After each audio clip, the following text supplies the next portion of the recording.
Hello, I'm Kads and welcome to today's video. So today we're going to be talking about the latest fusion in the game, Fragment Summon Champion, Packmaster Shy'ek. And I must say, this guy looks like an absolute beast. Pretty cool aesthetic overall. I usually don't talk about the look of champions, but he looks phenomenal, just like most champions in the game. But let's talk about whether or not this fusion is worth pursuing for you in your individual situations. So let's go through his kit, starting with the A1. Has a 70% chance when booked of placing the big version of decreased defense on a single target, and it also brings in all beasts to ally attack with him using their default skills.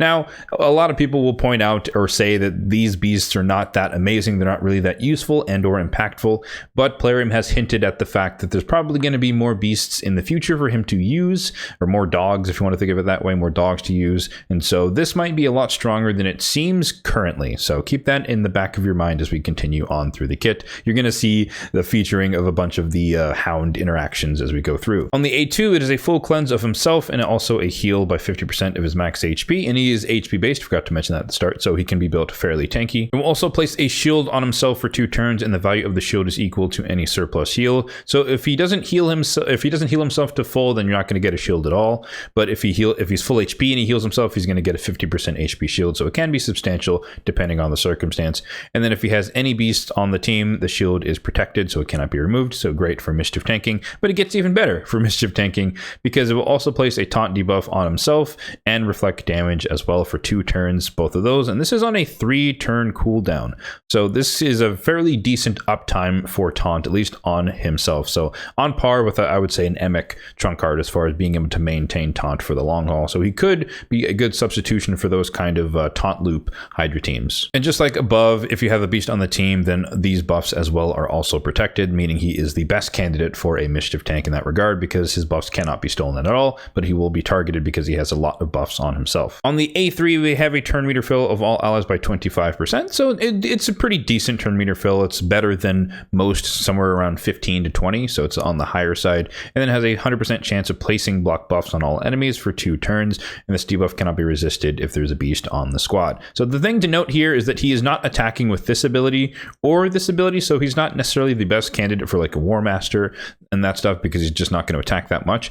But this is nice because this will go through Poison Cloud. And so even if Poison Cloud is out there, you can still place block buffs and it will be affinity friendly because it's not an attack. So you cannot weak hit with this ability. So it's very useful and you can most certainly see that he is built for Hydra Clan boss. And honestly, it gets a little bit better when we come to the passive because he will just place hexes whenever he is attacked. And then if there are hounds on the same team, they will ally or they will counterattack the target who attacks him. So again, not so much thinking about these particular beasts in their like lackluster kits, but more think about the potential of some legendary or void legendary beast that can work with this and probably synergize a little bit better for Hydra.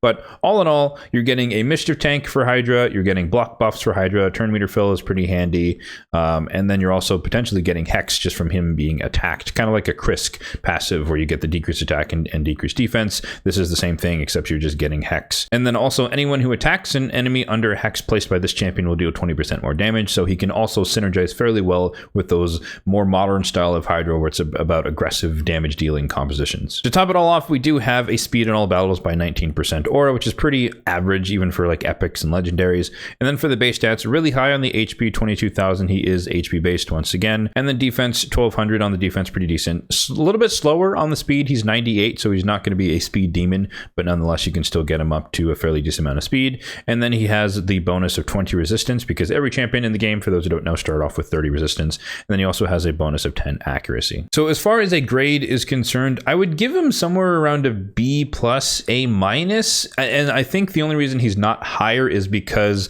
the current pack of hounds are just not really great to synergize with him, but with the potential for future hounds to be a lot more synergistically useful for Hydra and other pieces of content potentially, I leave room for him to grow into something more like an A+ or an S- tier type champion. And especially for like Centranos, if he fits the mold for one of the Fire Knight teams and and you have like a hound that has a triple hitter A1 or something like that, all you'd have to do is use his A1 and you can get a free ally attack, which could be pretty substantial, in a situation like that. So we'll see what the future holds in terms of future hounds to join his pack. So should you go for him or should you not? That is up to you as always, but I would recommend that he's probably more desirable than not. He's not the best champion, not the best fusion of the year or anything like that, but I think he's going to be a very useful champion for a lot of people, especially those trying to progress or break into Hydra Clan Boss. So if you are convinced and you want to go for the fusion, let's talk about a plan to get there by hopping over to, of course, the fusion plan spreadsheet, which will be linked in the description box down below if you'd like to check this out for yourself. So in terms of the layout of this fusion, it's a pretty standard and par for the course. I'd say it's a fairly basic one overall. We have the 4 dungeon split. We have 2 classic arena tournaments. We have 1 champion training tournament,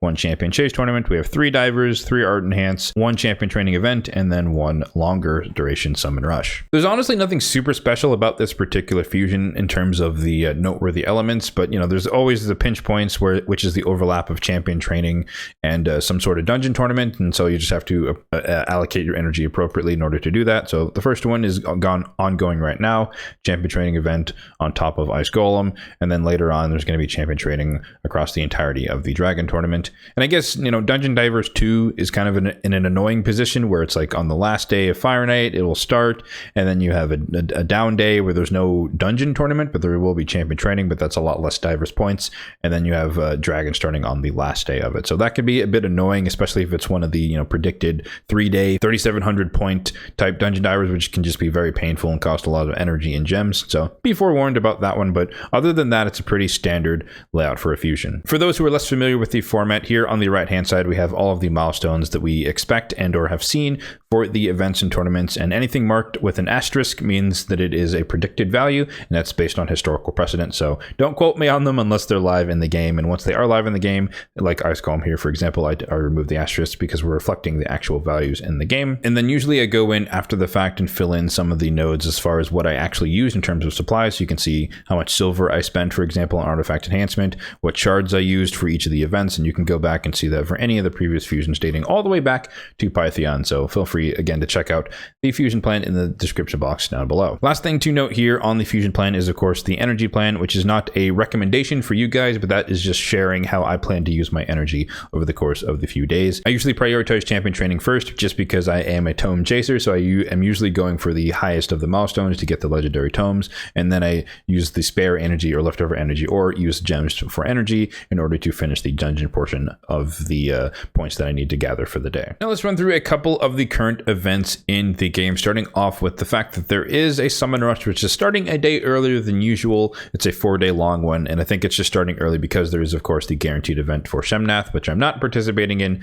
but nonetheless it is worth noting that just like the previous iteration where we had ancient shards being double points, that is the case again. So ancient shards are a lot stronger in terms of using them for summon rushes now, which is good for the general populace who generally speaking have more ancient shards than anything else.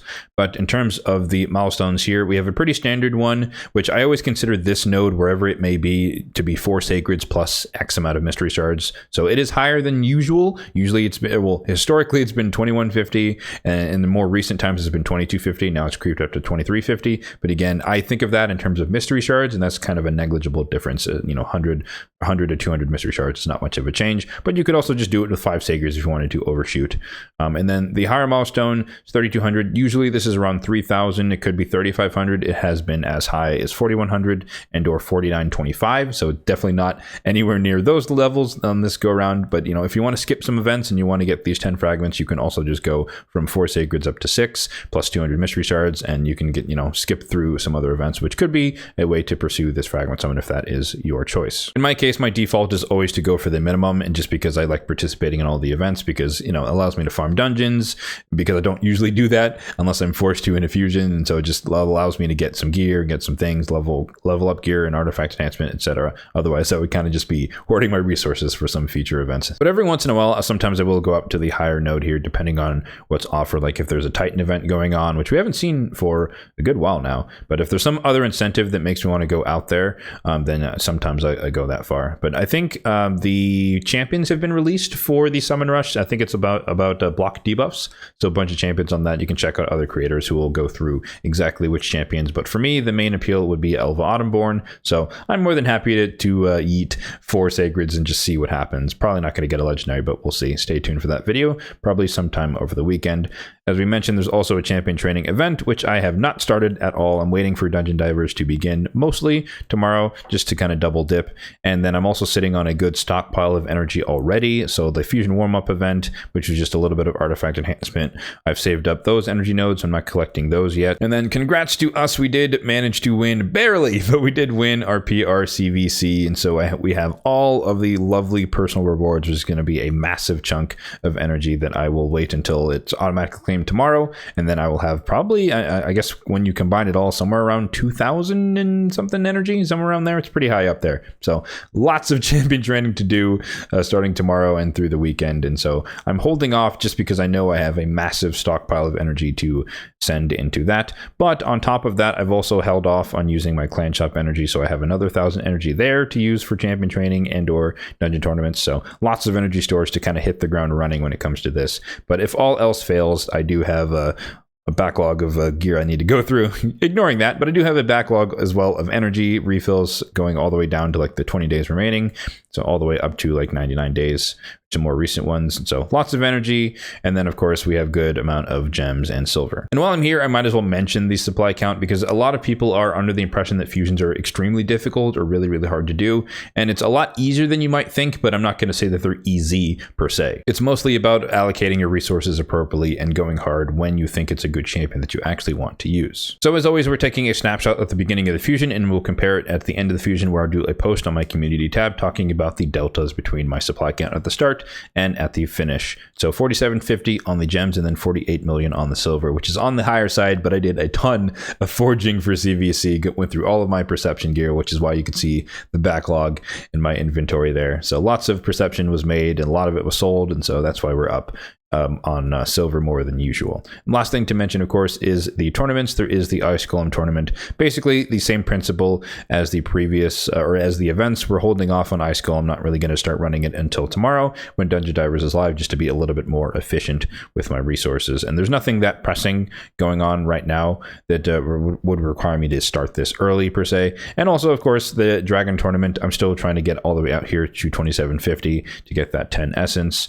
I think I have 700-ish energy, or 700-ish points to go, and so that's going to be my focus for the rest of today. And then, like I mentioned, with all of the energy we have stored up, we can hit the ground running tomorrow with the champion training and focus my efforts there. So yeah, that's going to do it for my fusion plan for Packmaster Shy'ek. Let me know in the comment section down below if you are going for this fragment summon. I think he is worthwhile, and I do think, again, he can help a lot of people break into and or progress in Hydra Clan Boss. Plus, I do think he will probably become much stronger in the future with any future beasts or hounds that they add into the game. But that's just my opinion, so let me know if you are going for him and if you're hopeful or skeptical about the future of more hounds in the game. As always, if you did find this video helpful, then be sure to hit that like button down below, and if you enjoyed the video, then be sure to subscribe to the channel for more content just like this one in the future. Thanks for watching, and have a good one.